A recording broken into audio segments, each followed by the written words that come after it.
Welcome back to the Company of the Cat. Today's video is a theory about the Boltons that I had for some time in mind.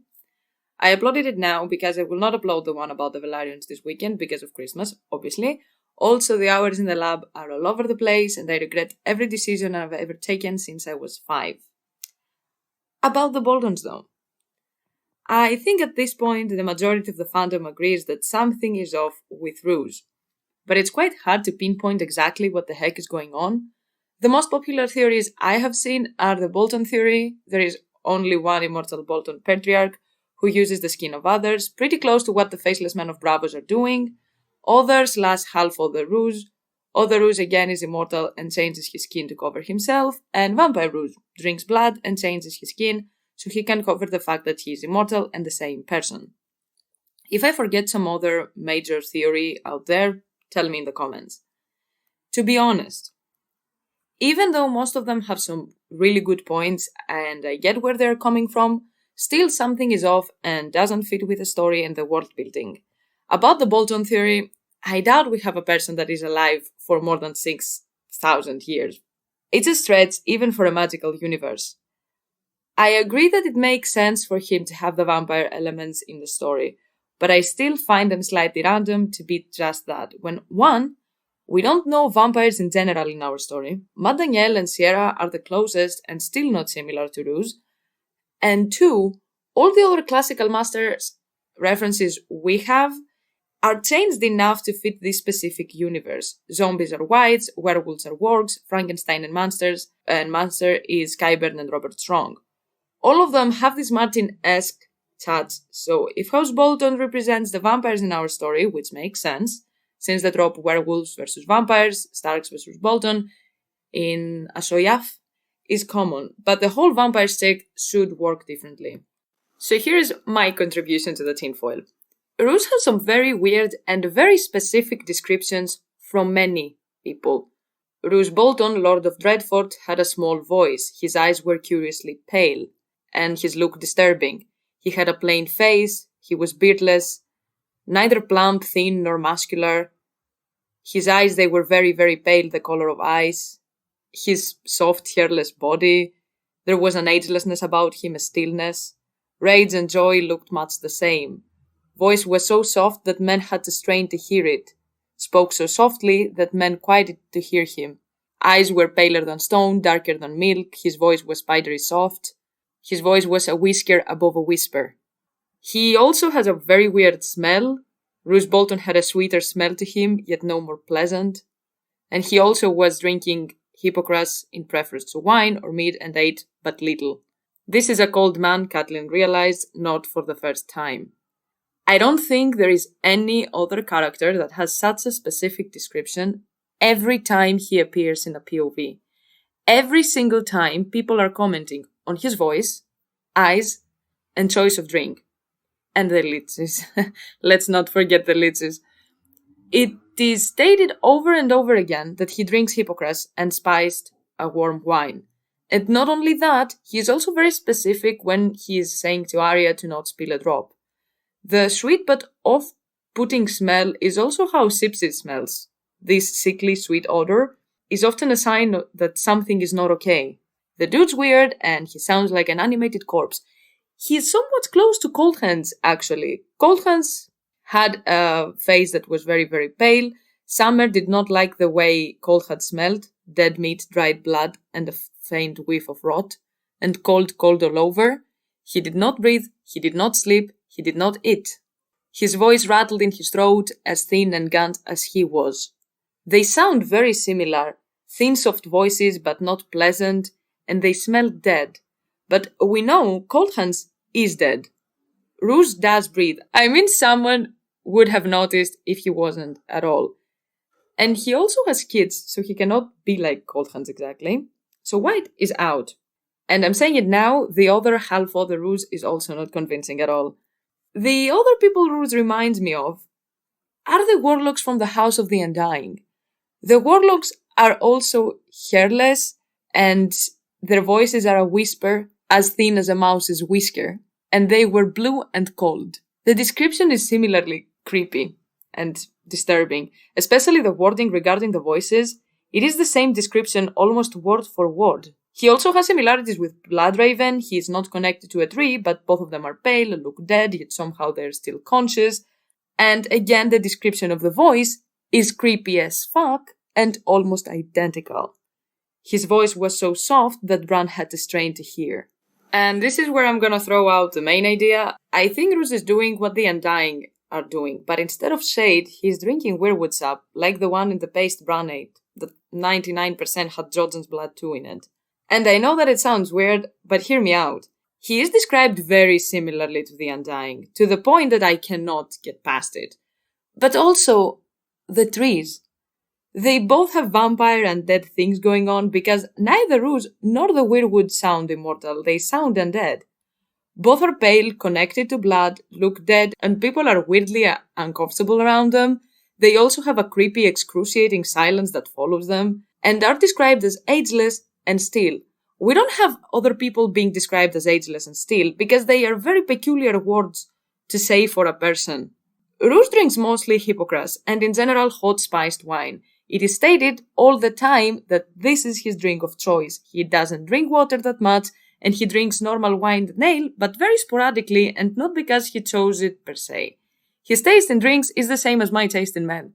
Red, hot, spiced and alcoholic. So many things can be dissolved and covered in there, like sap and blood. And that would explain why he is so obsessed with Arya not spilling a drop. If you can do it with shade, you definitely can do it with Weirwood Sap too. The paste Bran ate is enough proof, I think, that it is possible. And it is described very similarly to the shade too. Bran and Dany consume these things once, but at least for shade, we know that constant consumption does have some weird side effects. It makes you kinda soulless, emotionless, immoral, and obsessed with immortality and longevity.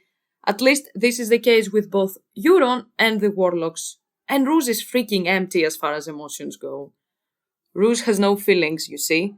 These leeches that he loves so well sucked all the passion out of him years ago. He does not love, he does not hate, he does not grieve.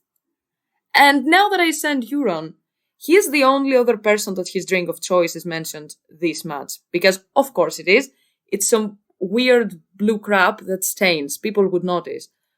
But Roose's drink doesn't have a reason to be mentioned as much as it does.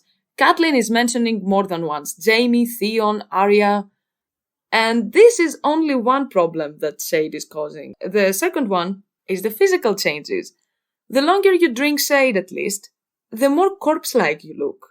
None of them are breathing, and they do not move, and those eyes see nothing. Could it be that the Undying ones were dead?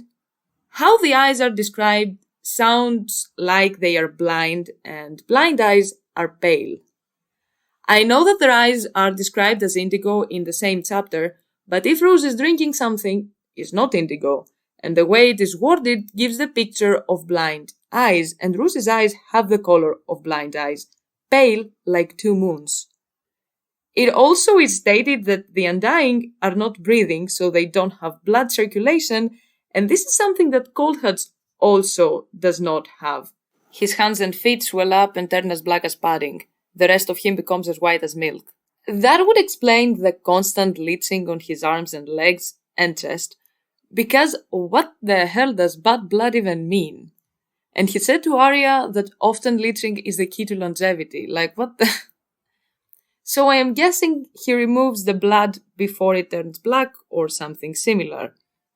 Leeches clung to the inside of his arms and legs and dotted his pallid chest. Frequent leeching are the secret of a long life. A man must purge himself of bad blood. In Dance with Dragons, there was also this conversation. His blood is bad. He needs to be leeched. The leeches suck away the bad blood, all the rage and pain. No man can think so full of anger. Ramsay, though, his tainted blood would poison even leeches, I fear. He has described Ramsay's blood as tainted in many instances, but here he is talking like the taint is the emotions. He doesn't feel anything, he is completely empty and always calculating. Actually, he is so calculating because he doesn't have any emotions. It is very close to how emotionless the people that drink shade are, but also the training in the House of the Undying. Now, how the freak the leeches remove emotions, I don't know. There is always the possibility of magic, though. Mel used them, and the amount of blood he removes every day is crazy. Now, the paste Bran ate is hinted to be Jojen's blood along with sap, and the trees themselves look like they need blood as well. And as I said before, Roose and the trees are described similarly throughout the books. So it's possible that his sap drink also has blood in it because there are some pretty weird and graphic scenes with Roose and blood, and it makes me believe that he consumes it. Roose Bolton cut his meat methodically, the blood running across his plate. The Lord of Dreadfort sopped up some of the blood with a chunk of bread. Or when Roose said about Rick, even his blood smelled wrong. What does he mean his blood smelled wrong? Rick was stinking a lot, and he was whipping him because he stole the perfume to cover his smell while they were in Dreadfort. That, from the description we get, I doubt it smells like flowers. How did he know that it was his blood that stank? What the...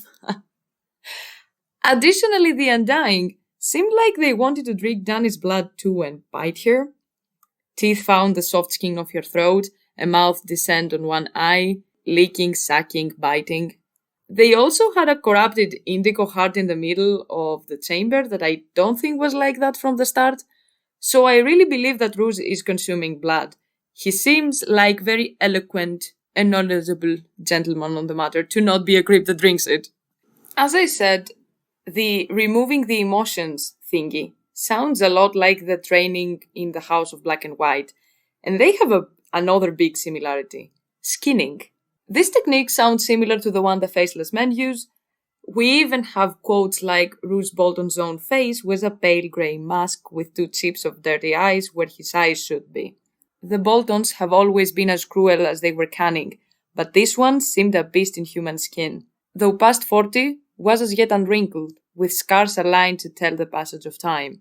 Now, that is very sus, and there are already many people that have suggested that they did skin people to wear them as the Faceless Men do, and it sounds like that to me too. The rival kings were wargs and greenseers.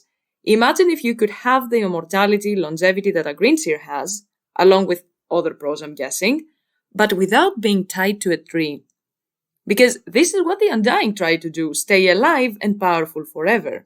We know that you can live forever, kinda, by passing your spirit. Bloodraven said that their spirit goes into the trees or the animals they were bonded with when the body dies. But with time, little of the original spirit remains. It is slowly fused to the spirit of the animal or the tree and is absorbed completely. Bran could feel the children that had died and were inside the ravens in the cave. Someone else was in there. Some girl, I felt her. A woman of those who sing the song of the earth. Long dead, yet a part of her remained, just as a part of you would remain in summer if your boy's flesh were to die upon the morrow. A shadow on the soul, she will not harm you. Varamir tried to jump into another human before dying, and if you can do that, it is practically immortality, even though with time the spirits become one. Roose said that he didn't drop Ramsay because he saw his eyes and he was sure it was his kid, so that would make him a kinslayer. I mean, yeah, okay, but he could still be his son without his eyes. This is a bullshit explanation. If he's so devout and is afraid of being cursed because of kinslaying, he wouldn't even think about it from the start. Roose's eyes are ghost grey, and he probably has the eyes with the most descriptions, along with the wolves and maybe Dany, but even her eyes don't have so many different descriptions, so they must be important. It is not necessary that all people with purple eyes can bond with dragons, or that only people with purple eyes can have the bond, but it is an indication that there is a possibility they can. Greenseers also were different because of their eyes, and Jojen, a very good dreamer, has unnaturally colored eyes. So the almost white eyes that are mentioned, I don't even know how many times, are important, and Ramsay has his eyes. I think the eye color, like the eye color of the Greenseers, show the next Bolton that you can pass your conscience into. Kinda like the Greenseers and the Skin Changers have their spirit in the trees and the animals after their passing. If the vessel is a human one, you are practically immortal. We don't know how Domeric was and if he had his eyes, but for sure there are not many Boltons. He brought Ramsay to Dreadfort because he didn't have a successor. If I have understood correctly, we don't see other Boltons in general, brothers, uncles, something. It looks like it's just the two of them now. We have many household members, but not other family members. I think if someone has the eyes, means they can move into the next member that has the eyes. They are legit vessels, the next body. The rest are Meatsuits. They wear them like the faceless men do, because I'm guessing it would look suspicious if someone lived for many years and started to look like a raisin. Also, I don't know how functioning a body can be for so many years. I mean, Bloodraven is in tatters, his spirit is okay, but the body is not. So at some point, there must be a jump, and if the next person you can pass your spirit into does not come very often, like the Greenseers, it makes sense that Roose would take Ramsay in immediately. Roose is trying to remove whatever emotion Ramsay has, good or bad. I think that is because an emotionless vessel can be jumped in with more ease, same as skin changing, where we see that the more anger and fight an animal or person has in them, the more difficult it is for someone to skin change into them. After the jump, it would be mostly Ramsay, and he must be emotionless. Empty, like they told Arya that she has to be empty of emotions too. This kind of skin changing, as we have seen with faceless men, is damn strong magic. And from Arya we have seen you get the memories too. It is a huge advantage. Even bigger if the other person has abilities. Imagine how big of a cheat is to have the memories and abilities of your enemies, especially if they are magical like the Starks. This is it, more or less. We can take the hats off now. I hope it makes sense, because this was not as short as I had in mind.